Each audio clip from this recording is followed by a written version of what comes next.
Every skyscraper has blueprints. Every blockbuster, well, it has a director. And every single successful tech innovation, from the apps on your phone to the networks powering your campus, has something just as vital: IT project management. Seriously, without it, the world's most ambitious ideas, they often just collapse before they even get off the ground. That's absolutely spot on. The digital world doesn't just happen by magic or, sheer invention. It succeeds because of really rigorous planning, strong leadership, and this is crucial, mastering those external relationships.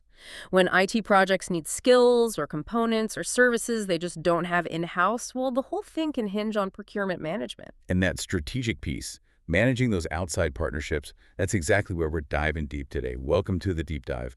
Our mission here is to unpack these sometimes dense principles. Specifically today, we're looking at the Project Management Body of Knowledge, PMBOK Chapter 12. That covers Project Procurement Management. We want to turn that theory into, strategic, actionable insights you can actually use. Right. This is the knowledge area that really dictates how your IT project connects with the wider marketplace. It's all about how you plan, execute, and then control those critical contracts for external goods and services. And for those of you in advanced studies, especially focusing on applying these concepts strategically, this deep dive is, well, essential. We're aiming to solidify your ability to explain the core concepts, that's KO1, evaluate these sometimes tricky procurement situations, KO2, and most importantly, use these skills to manage those multiple connected phases of a real project. That hits SO2. Okay, we've got a packed agenda. We're going from the really fundamental business strategy, that classic make or buy question, all the way through the complexities of cost formulas, contract types, and the absolute necessity of legal rigor when contracts change. But before we jump right in, just a quick ask. If you find this deep dive valuable, please hit like, follow, share it maybe, and definitely check the description for some extra resources on boosting IT project success. All right, let's get into it. So every major IT project hits this foundational moment of truth. Let's imagine, we're building a complex statewide public health data portal. Huge system. Needs to securely pull together and analyze real-time patient data from, say, 20 different hospital networks. A massive undertaking. Exactly. And we need a secure, really state-of-the-art encryption module for it. So the question is, do we try and build that specialized module ourselves, in-house? Or do we go out and acquire from a vendor? This is that fundamental choice, isn't it? Make or buy. And that decision, it really sets the entire tone. It impacts the project's complexity, the cost structure, definitely the risk exposure, and it's not just a technical manager's call. It has to be a strategic business choice, right up at the C-suite level, really thinking about core competency, time pressures, and managing risk. Okay, let's break down the factors that would push a project manager or the whole organization really towards buy, outsourcing it, or acquiring it. When does it just make no sense to try and build something internally? Well, it often becomes illogical when speed and minimizing execution risk are the absolute top priorities. Our sources point to three really clear triggers for buy. First is the item or product just readily available out there in the marketplace. If a high-quality encryption module already exists, maybe it's supported by a big, stable company, perhaps it's even used by other state agencies, well, why would you reinvent the wheel? That makes sense. And that ties into the second point, right? Proven capability. Exactly. If that item is already humming along nicely in applications similar to yours and there's documented success, you're essentially buying a known quantity. You've de-risked that part. You're not betting your entire statewide data portal on an internal R&D effort that, might just fizzle out 6 months down the road. Okay, so availability, proven track record. What else pushes towards buy? Well, buying really only makes sense if it's available at a reasonable price, naturally, and if it can be delivered exactly when you need it for your project schedule. That integration timing is key. And this is critical. You have to have adequate time to actually run a competitive procurement process. If you rush the buying part, you kind of lose the main benefit, which is leveraging the market's efficiency. Rushing means you risk overpaying or, worse, picking a vendor you haven't properly vetted. I definitely see the upside of buying then less schedule risk, uses proven tech. But hang on, if we outsource something like the encryption module, aren't we potentially giving away a key piece? Like control or maybe even a competitive edge for our system? Let's flip the coin. Why choose make internal development? That often seems riskier, maybe slower, definitely needs internal skills we might not have yet. Yeah, that choice make It's almost always tied directly to the bigger picture competitive strategy, long-term positioning. If your organization decides, okay, we're going to develop this product, it might be because you see using that product in future state programs, it becomes a reusable asset. Or especially in the private sector, deciding to make something can be a really calculated move to enter a whole new market. Okay, back to our public health portal example. Maybe we decide to build a custom, AI-driven predictive health modeling engine in-house. Why? Well, think about it. If you outsource that kind of unique algorithmic development, you run the risk of basically setting up the vendor who built it for you as a future competitor.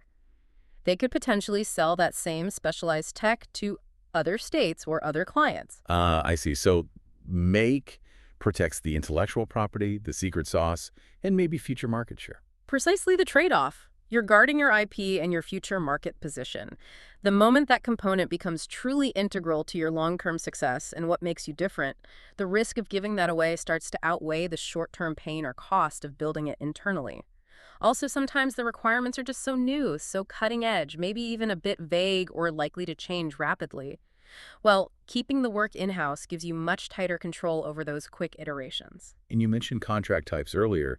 Sometimes the type of contract might push you towards make. Absolutely. If you know your internal R&D project has a lot of unknowns, you might prefer a really flexible internal arrangement, or maybe a cost-reimbursable contract model that you feel more comfortable managing directly within the organization rather than with an external vendor. So it all comes down to this core risk-reward equation, but viewed through the project manager's lens. Pretty much. If making the component strengthens the company strategically and it reduces the overall project risk, maybe by guaranteeing perfect integration control and keeping that IP secure, then make could be the better path. But there's a big but, isn't there? Especially for project managers dealing with external stakeholders, like in our state portal example, maybe politicians or other agencies. Yes, a crucial caveat.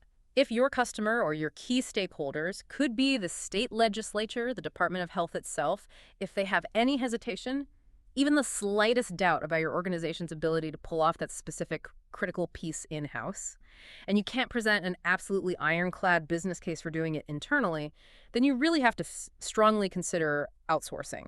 In that scenario, outsourcing isn't just about technical risk. It's about minimizing reputational risk, political risk. You can leverage the vendor's established brand and stability to keep those stakeholders confident, which is vital for keeping the project funded and approved. It becomes less about pure cost and more about political and commercial survival, really. Okay, so let's say for our public health data portal, we decided speed and minimizing implementation risk were key.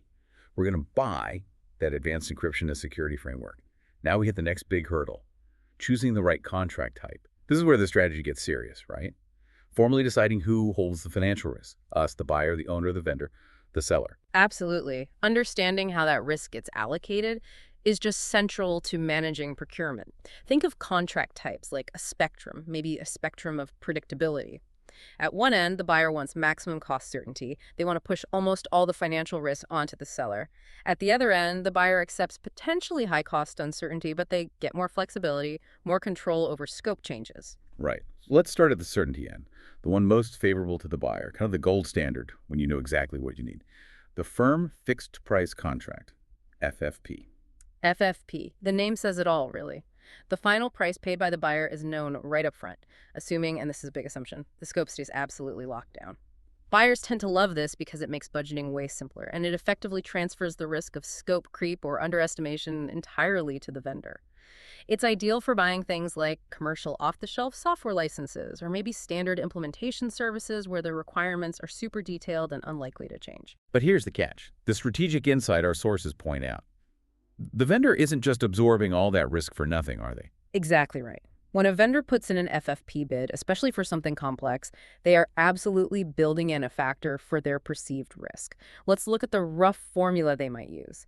FFP equals their target cost plus the risk factor plus their target fee or profit. So if the vendor estimates the actual work, the target cost is maybe $100,000, and they're aiming for, say, a 10% profit. That's a $10,000 target fee. They might also calculate, there's uncertainty here, and add another 10% risk factor, another $10,000 to cover potential overruns, maybe unexpected integration issues, even legal hiccups. Okay, so instead of the buyer paying $100,000 cost plus $10,000 fee, which is $110,000, They're actually paying something closer to $121,000 in this example. Precisely. You, the buyer, are paying a premium, you could call it a certainty tax maybe, to transfer that execution risk over to the vendor. Now, if the vendor is efficient and comes in under budget, they get to pocket that extra $10,000 risk factor. It's definitely a powerful incentive for them to be efficient, but the buyer pays for that incentive upfront in the fixed price. Got it. Okay, now let's swing to the other side of the spectrum. This is more likely for that custom predictive health modeling engine we talked about building, right?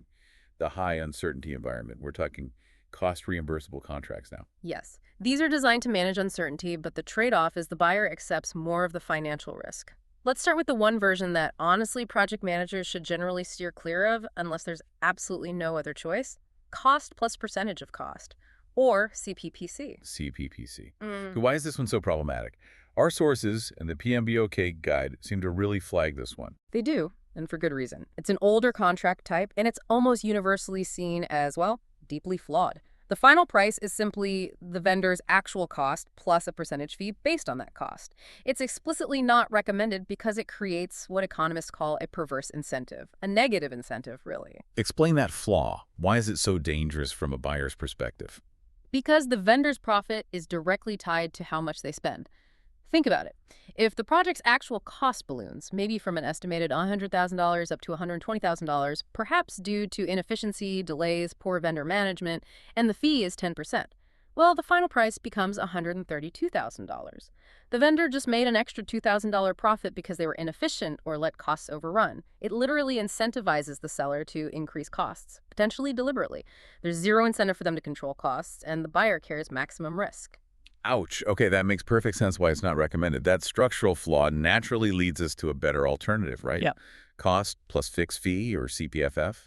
This seems to balance things a bit better. Exactly. CPFF is a much more common and acceptable approach in these situations. Here, the final price is the vendor's actual cost plus a predetermined target fixed fee that was agreed upon upfront. So if the actual cost hits $120,000, but the fixed fee was set at $10,000, the final price is $130,000. The vendor is guaranteed their $10,000 profit no matter how much the project actually costs them to execute. So they have no direct cost risk on their fee, but crucially, they also have zero financial motivation to intentionally inflate costs because their profit is capped at that fixed amount. It's often used for R&D where scope changes are expected, but you still need some budget predictability on the fee side. Right. Now, for the most maybe sophisticated tool in this cost reimbursable toolbox, the one designed for shared skin in the game, cost plus incentive fee, CPIF. You mentioned a sharing mechanism here. Yes, CPIF is where you start to see a true partnership forming, or at least the potential for one. It acknowledges the uncertainty up front, but it actively motivates the vendor towards efficiency and cost savings through, well, the power of incentives. It combines the actual cost, a target fee, like CPFF, but adds an explicit incentive structure. This usually involves a share ratio that gets applied to any cost overruns or underruns compared to a target cost. Okay, let's walk through an example for our custom health modeling engine. Make it concrete. Say the initial target cost, the budget at completion, or BAC, was set at $500,000. And the target fee, the profit the vendor hopes to make, is $50,000. And the contract sets a share ratio. Let's say 85-15, meaning the owner, us, absorbed 85% of any cost variance, up or down, and the vendor absorbs the other 15%. Perfect. So, scenario one, the vendor does great. The actual cost, AC, comes in under budget, say at $450,000. That's a $50,000 underrun compared to the target. According to the 85-15 split, the vendor benefits from 15% of that $50,000 savings. That's $7,500. So their final fee increases from the target $50,000 up to $57,500. The final price the owner pays is the $450,000 actual cost plus the $57,500 enhanced fee, totaling $507,500. The owner's happy because they paid $42,500 less than the original target estimate. $550K target cost plus target fee versus $507 5K actual. Both parties win because of the vendor's efficiency. Okay, I see the reward side. But let's look at the stick, the punitive side, which protects the owner. What if things go wrong? Maybe unforeseen complexity integrating all the different hospital legacy systems. The actual cost swells to $550,000. Now we have a $50,000 overrun against the target cost. The penalty kicks in via the same share ratio. The vendor is now responsible for 15% of that $50,000 overrun. Again, that's $7,500. This time, that $7,500 is deducted from their target fee. So their fee drops from $50,000 down to $42,500. The final price the owner pays is the $550,000 actual cost plus the reduced $42,500, totaling $592,500. The vendor feels the pain, they're penalized financially, but hopefully not so much it bankrupts them. And the owner still gets some benefit because the vendor had a direct financial motivation to manage that overrun and keep it from getting even worse. It really fosters a shared approach to risk management during the project. So the moment we choose a contract type, like CPIF maybe, and we decide we're definitely procuring something externally, we also need to think about the overall project delivery model, how we structure the actual execution. It seems like it would impact everything from schedule to liability. Oh, absolutely. The contract type, like FFP or CPIF, determines how the financial risk is shared.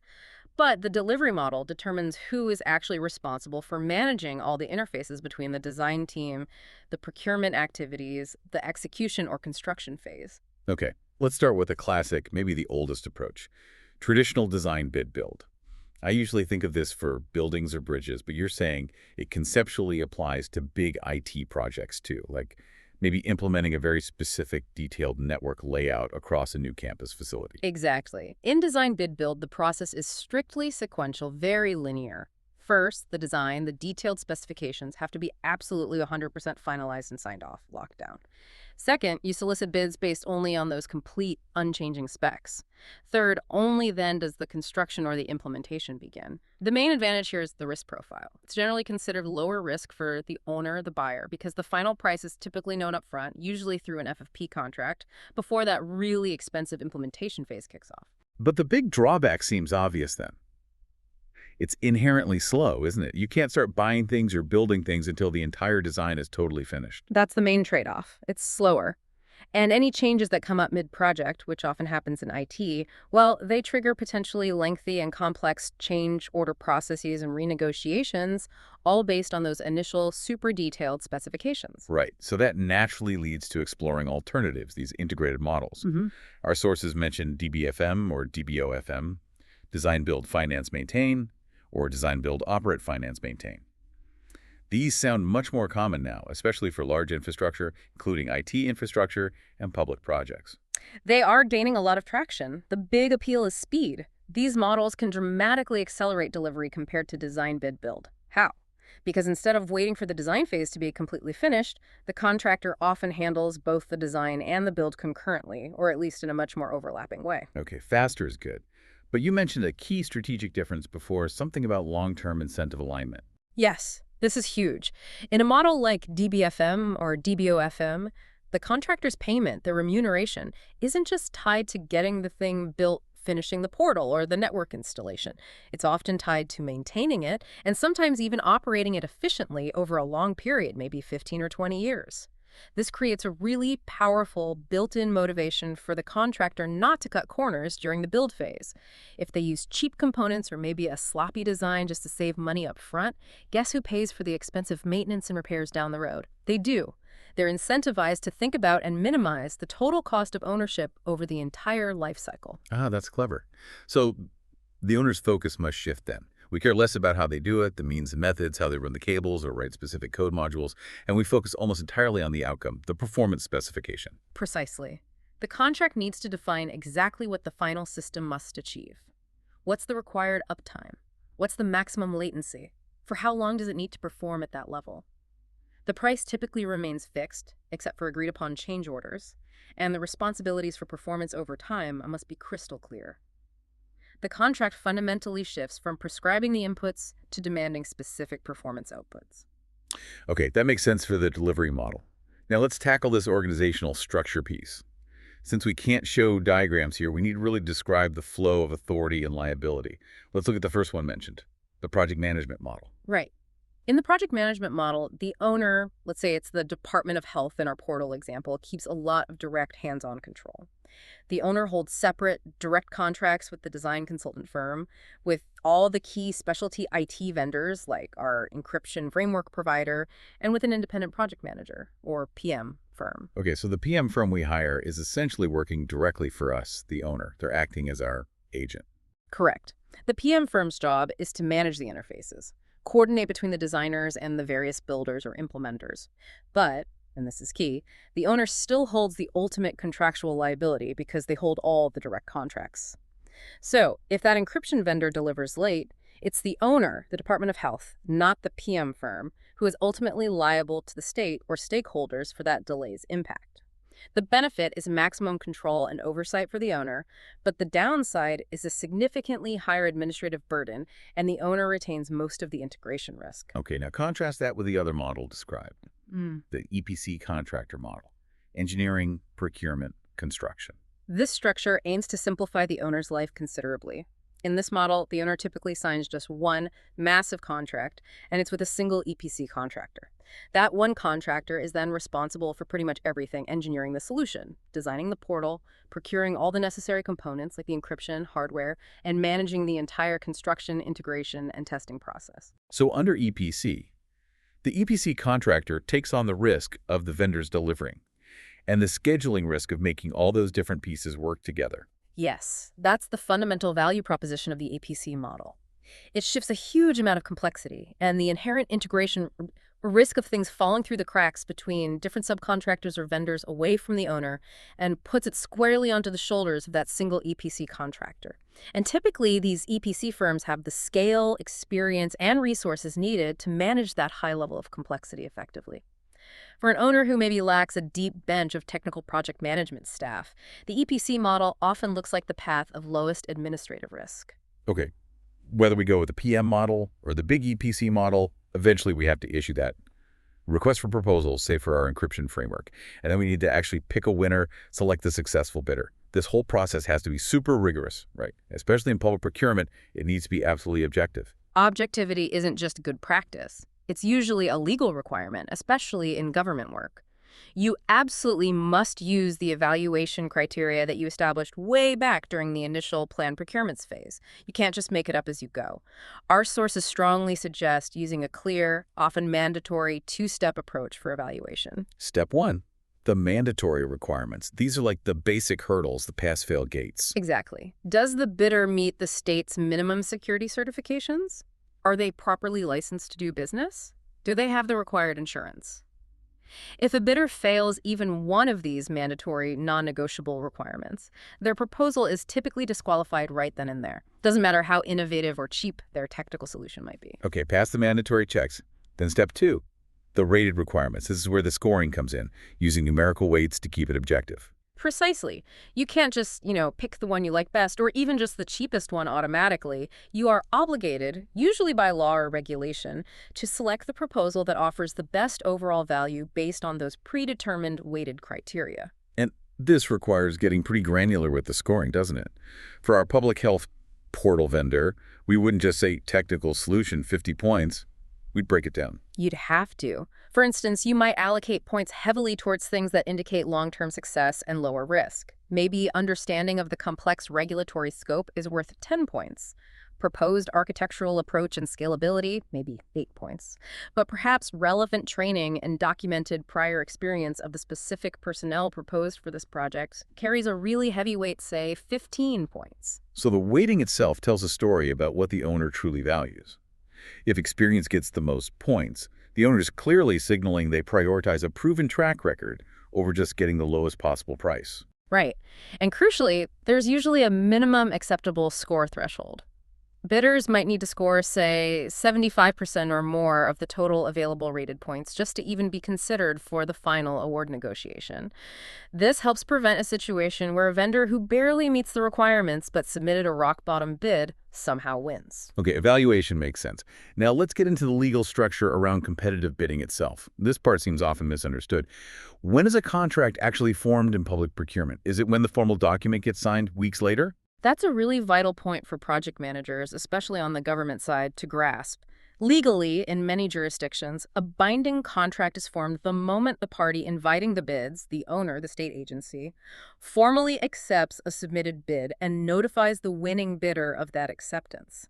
That notification of acceptance is the legal formation of the contract, the big, formal, written agreement that gets signed later. That primarily serves to evidence the agreement that was already made. If a bidder tries to back out after getting the official acceptance notification but before signing the fancy paper, they are likely already in breach of contract. Wow, okay, so to protect the integrity of that commitment, especially for large bids over a certain dollar amount, say $50,000, we often require something called bid security. Yes, bid security is crucial. It's typically a bond or a certified check, often for about 5% of the total bid amount. It serves as a guarantee. It guarantees that the bidder, if selected, will actually follow through, execute the formal contract documents, and furnish any required performance bonds upon award. Why is it needed? Well, imagine the lowest bidder wins, then gets cold feet or finds a mistake in their bid and tries to back out. That throws the whole procurement process into chaos. The state might be forced to go to the next highest bidder, usually at a significantly higher cost. The bid security discourages frivolous bidders and ensures the winner is serious and committed. And if they do fail to provide the security or they withdraw after acceptance, They typically forfeit that bid security amount. It's treated as liquidated damages to compensate the owner, the state, for the delay and the extra cost incurred by having to reaward or go to the next bidder. Noncompliance with bid security requirements usually mandates rejection of the bid. Though sometimes, in some places, bidders might get a very short window, like one business day, to fix minor administrative errors in their security submission. It reflects a bit of a balance between strict rules and encouraging companies to bid. okay, one last legal formality point for this section. Rejecting delivered goods. This seems to fall under commercial law, like the Uniform Commercial Code, UCC, when we're talking about buying goods or hardware. Yes, and this is a subtle but really important trap for project managers on the buyer side. Let's say the hardware components for our data portal finally arrive, but on inspection, they aren't quite meeting the specs. Maybe they're damaged or the wrong model. You have to follow the legal procedure for rejection precisely. Otherwise, you risk legally accepting defective goods by default. Under the UCC, if you are the buyer, you must communicate your rejection of the goods to the seller in writing. What doesn't count is telling the delivery driver or complaining internally. Exactly. Yeah. Simply being unhappy, or even having the seller's own field technicians acknowledge the problem in their own reports, might not be legally sufficient for rejection. The buyer, your organization, must explicitly state in writing to the seller that you consider the facts, the specific defect or nonconformity, to constitute a legal breach of the contract, and that you are formally rejecting the goods based on that breach. If you fail to do that formal written rejection within a reasonable time, commercial law often views your silence. Or worse, you're starting to use the goods as an implicit acceptance, even if they were clearly defective. That failure to follow the legal step can dramatically shift liability back onto you, the buyer. Okay, so we've got our contract in place for the public health data portal. Yeah. We use best practices, selected a vendor. But we know change is almost inevitable in IT projects, right? Requirements shift, maybe security standards come out, or perhaps a key hardware manufacturer goes bankrupt.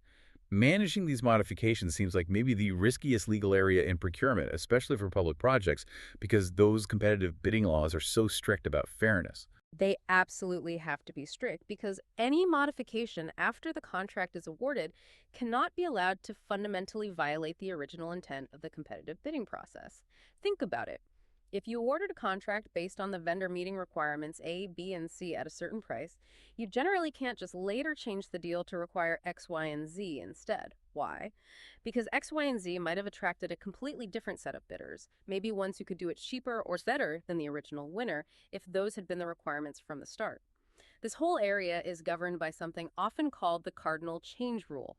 Basically, a change or modification is only permissible if it does not materially affect or substantially change the core meaning or intent of the original contract that was competitively bid. Okay, let's make that concrete with one of the legal cases mentioned in the sources, Key&I Lumberco v. Laresh. This involves some pretty big negotiated changes after the contract started, right? Like waiving a requirement for primary manufacturing or even substituting the actual timber acreage that was supposed to be harvested. Why were those significant changes ultimately allowed by the court? That's a great case to illustrate the nuances. Those changes were allowed, but the key factor was when they were allowed. They were permitted only after the initial contract period, during which the price for the timber was fixed based on the original competitive bid, had expired. In the subsequent extension period of the contract, the price was no longer based on that initial bid. Instead, it was determined by new state appraisals of the timber's value. Wow. Because the modification happened outside the time frame governed by the competitively determined price, the court found that these changes didn't actually circumvent the core purpose of the original competition, which was price discovery. Ah, that's a fascinating distinction. So the cardinal change rule really protects the price integrity that was established through the fair bidding process.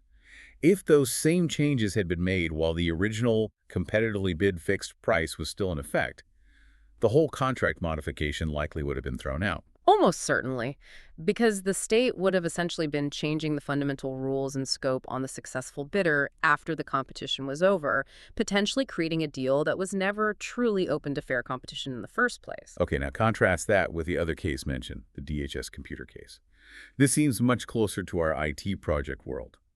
Here, a significant modification adding a clause preventing substitution of leased computer equipment was made by the user agency, the Department of Human Services. But it was done after the Central Procurement Authority, the Office of Public Affairs, OPA, had already officially accepted the bid. Why was that post-bid modification struck down? This case highlights the importance of authority and process. The modification was deemed invalid primarily because DHS, the agency using the computers, lacked the exclusive legal authority to negotiate or modify the contract after the bid acceptance. The OPA was the centralized state body responsible for running the competitive bid process and making the award. Allowing the end-user agency, DHS, to then materially change the terms of the deal after OPA had finalized the award based on the original bid would completely undermine the integrity of the centralized competitive system. The court's ruling protected the competitive bidding laws, essentially saying that only the entity authorized to conduct the procurement and make the award, in this case OPA, could approve material changes post-award. If every individual department could just add significant new clauses after the fact, the whole competitive process would become meaningless. That makes total sense for maintaining fairness.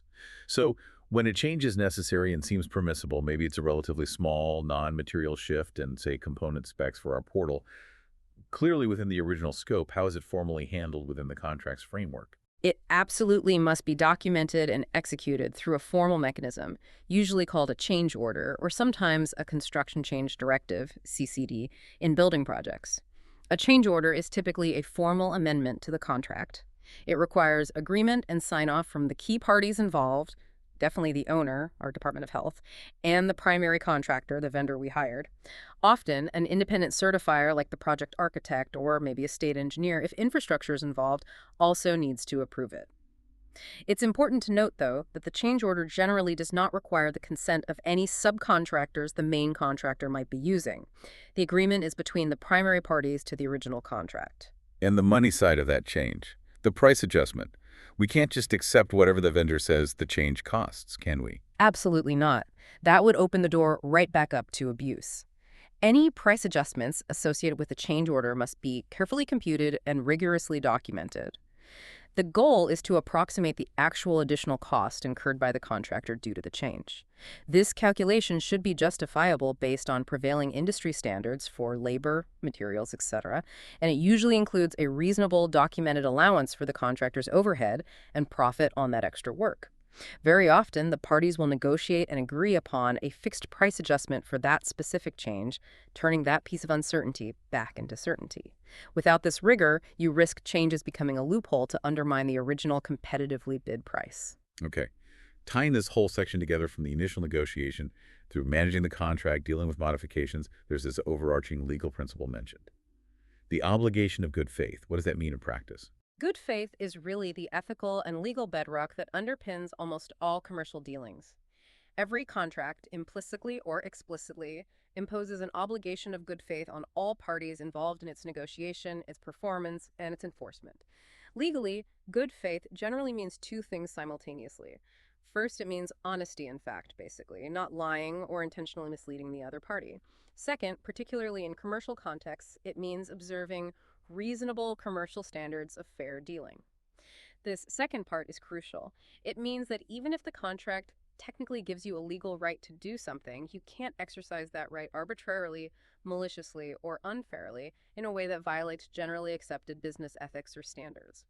For example, a project manager technically might have the right to deny a contractor's request for a perfectly reasonable time extension, but if they do so purely to, say, maximize their own performance bonus, and that denial is completely contrary to fair dealing standards in the industry, That could be seen as a breach of the duty of good faith. All right. Even with the best planning, the best contracts, the best faith efforts, sometimes procurement partnerships just hit a wall. They run into insurmountable problems. Project managers absolutely need an exit strategy ready. Let's look at the contract clauses that define how the relationship ends, the termination clauses, starting with the two main ways, for cause and for convenience. Right. First, there's termination for cause. This is essentially the punitive mechanism. It gets invoked when one party materially breaches a key term of the contract. For example, the vendor fails to deliver the encryption framework with the promised functionality, or they consistently miss critical milestones agreed upon in the schedule. Importantly, termination for cause usually isn't immediate.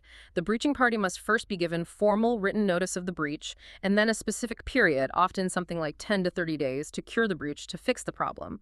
Only if they fail to cure within that time frame can the non-breaching party formally terminate for cause. Okay, that's the you messed up termination. Then there's the other one, which seems like a really critical strategic tool, especially for the buyer. Termination for convenience. Why is this clause considered so valuable, particularly in dynamic IT projects where things change fast? It's incredibly valuable because it allows the buyer, the owner, or state agency to terminate the contract without having to prove the vendor did anything wrong, without cause and generally without penalty, simply because the underlying need or the procurement strategy has fundamentally changed. For example, maybe halfway through developing our public health data portal, a new federal regulation comes out that makes the entire planned approach obsolete. The state needs to stop the project. They can invoke the termination for convenience clause. It typically just requires giving the vendor advance written notice, often 30 days. And what happens financially when a buyer terminates for convenience? Does the vendor get nothing? No, they get paid fairly for the work done. The buyer must pay the vendor for all goods and services that were delivered and formally accepted up to the effective date of termination. They also usually have to cover the vendor's reasonable, documented costs associated with winding down the work, maybe closing out subcontracts, demobilizing staff. But, and this is the crucial part, the buyer is explicitly not liable for the vendor's loss of anticipated profits on the work they didn't get to do because of the termination. This clause protects the buyer from being locked into paying the full original contract price for a project that is no longer needed or strategically viable. Makes sense. Beyond strategic shifts, we also need clauses for, well, sheer catastrophe, the force majeure clause. This covers acts of God, right? Or other massive external events. Exactly. Force majeure allows either party to suspend performance or sometimes terminate the contract entirely without being considered in breach and without liability if performance becomes effectively impossible due to external events that are completely unforeseen and beyond either party's reasonable control. We're talking about major events like war, terrorism, maybe a massive earthquake or hurricane that wipes out the vendor's primary data center, or perhaps a sudden government embargo that makes delivering a critical component actually illegal. Impossibility or near impossibility is the key threshold here. Okay, I'm really interested in these clauses dealing with economic disruption, which feel highly relevant today with global supply chains and political instability. Let's talk about the Material Adverse Change Clause, often called an MAC clause. Yes, MI clauses are designed to protect typically the buyer, but sometimes both parties, against unforeseeable events that cause a substantial negative impact on the fundamental economic value or assumptions underlying the contract. This is different from force majeure because the work isn't necessarily impossible. It just becomes maybe ruinously expensive or commercially pointless due to the change. For instance, if sudden, massive, punitive import tariffs are slapped on a critical piece of hardware coming from an overseas vendor, maybe making that component cost 40% more overnight than anyone anticipated when the contract was signed. A MAC clause might allow the buyer to exit the deal or force a renegotiation before they have to absorb those unforeseen crippling costs. And there's a similar but slightly different one mentioned, the hardship clause, often seen in long-term international contracts. Yeah. How does that differ from MAM? The hardship clause typically deals with situations where unforeseen events make continued performance excessively burdensome or economically unbalanced for one party, but not strictly impossible or fundamentally altering the deal's value like an AXI event might. Think about a long-term service contract where the vendor relies heavily on labor paid in a specific international currency. If that currency suddenly collapses unexpectedly, making their effective labor costs 5 times higher in real terms, continuing the contract at the original price might become ruinous for them. A hardship clause usually forces the parties to first try to renegotiate the terms in good faith to restore the original economic balance. Only if renegotiation fails might it allow for termination. It addresses severe economic imbalance rather than impossibility or total loss of value. Okay, so we have all these clauses aiming to prevent disputes or end things cleanly. But what if, despite everything, a major disagreement arises? A breach, a mistake, a misrepresentation claim, leading to a full-blown contract controversy, especially in government procurement. Right. In many government settings, like state or federal procurement, the contract itself or the regulations governing it will specify the exclusive means for resolving these kinds of controversies. You often can't just run off to court immediately. Typically, you must first initiate formal dispute resolution proceedings with the designated procurement official, often called the Chief Procurement Officer or CPO or a similar title. And what does that administrative process usually involve? Is it like a mini trial? It's usually less formal than a trial, designed to be faster and less expensive. The first step is often mandated mediation or a settlement conference led by the CPO or their designee, trying to get the parties to reach a mutual agreement. This administrative layer is really there to encourage resolution and avoid clogging up the courts. If settlement fails, then the CPO typically conducts an administrative review of the facts, the contract, and the arguments from both sides. They will then issue a formal written decision that resolves the dispute. That decision is usually binding on both parties, unless one of them successfully appeals it through the specific administrative or judicial review channels allowed by law. Okay, let's shift to the damages side of disputes. When parties try to agree in advance on the amount of damages payable for a potential future breach, like setting a specific dollar amount per day if the data portal is delivered late, we need to make sure it's legally considered liquidated damages and not an unenforceable penalty. What's the rule there? The courts are very consistent on this. For a liquidated damages clause to be enforceable, the amount specified must be reasonable in light of two factors considered at the time the contract was made. First, the anticipated or actual harm that would likely be caused by that specific breach, and second, the difficulty of proving the actual amount of loss if that breach occurred. If the pre-agreed damage amount is seen as unreasonably large, completely disproportionate to any realistic estimate of actual harm, the courts will likely strike it down as void, calling it an unenforceable penalty. The law views penalties as intended to punish the breaching party or coerce performance, which is generally not allowed in contract law. Damages are supposed to be compensatory, not punitive. And the source material had a dramatic example of this, right? A case involving a covenant not to compete where the damages for any breach, even just a threatened one, were set at the entire $585,000 purchase price of the business. Exactly. The court looked at that massive $585,000 figure and compared it to the minimal actual damage that was likely incurred or could have been incurred by this specific breach that happened maybe just a few $1,000s in lost business. They concluded that the $585,000 figure bore no reasonable relationship to the actual or potential harm. It was clearly intended as an interim clause, a threat to scare the party into compliance rather than a genuine pre-estimate of likely damages. Therefore, it was deemed an unenforceable penalty. Project managers need to ensure any liquidated damages in their contracts are justifiable as a reasonable estimate of potential loss, not just a big scary number. Okay, last crucial point, and it's a huge constraint for anyone managing projects involving state or government entities: indemnification. First, what does that term mean, basically, and what's the big limitation for government agencies? So, indemnification, simply put, is a promise by one party, the indemnitor, to pay for potential loss or liability incurred by another party, the indemnity. It's a very standard way to allocate risk in commercial contracts. Party A agrees to cover Party B if Party B gets sued because of something Party A did. However, state and government entities are generally constrained by their state constitutions or statutes. They often cannot legally agree to indemnify or defend their private contractors. Why? Because doing so could be seen as illegally pledging public funds or state credit to cover a private entity's debts or liabilities, which is often constitutionally prohibited. So this means the project manager working for the government agency has to be incredibly careful when reviewing contract clauses. Absolutely vigilant. The standard, correct structure in government contracts is usually the reverse. The private contractor must agree to indemnify and defend the state against any third-party lawsuits or claims that arise from the contractor's own negligence, actions, or defects in their goods or services. Project managers representing the government agency must actively look for and remove any clauses that try to sneak in an obligation for the state to defend or reimburse the contractor.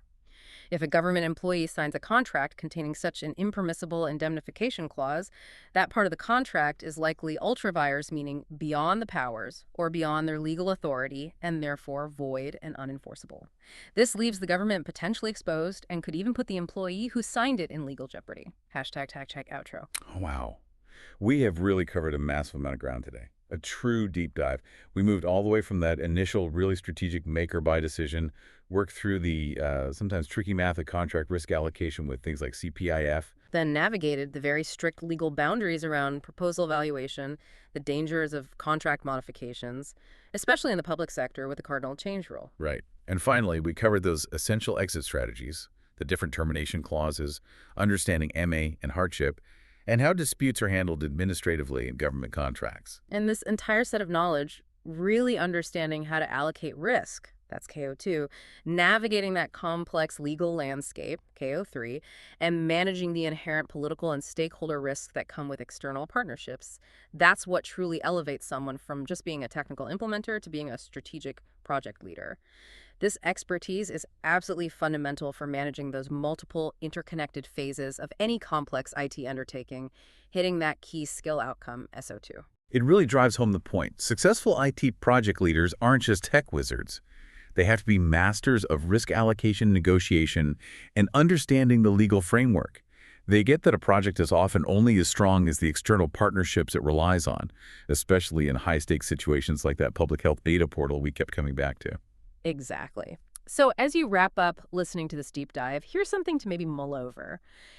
If every single IP project in the world suddenly failed tomorrow, what part of your world, your daily life, would come crashing down first? Think about that vulnerability. And then think about how proactive, smart procurement management is one of the key things protecting all of us from that kind of systemic failure. Thank you so much for joining us for the deep dive. If this was helpful, please do hit like, follow us, maybe share this with colleagues or classmates who are also trying to master IT project management. And don't forget to check the description below. We'll put links there to some further readings on legal precedents and maybe some contract drafting resources. Remember, behind every successful app launch, every seamless online order, every bit of tech innovation that shapes our lives, there's effective IT project management making it possible. Until next time, keep exploring this fascinating world where ideas become projects and those projects shape our future.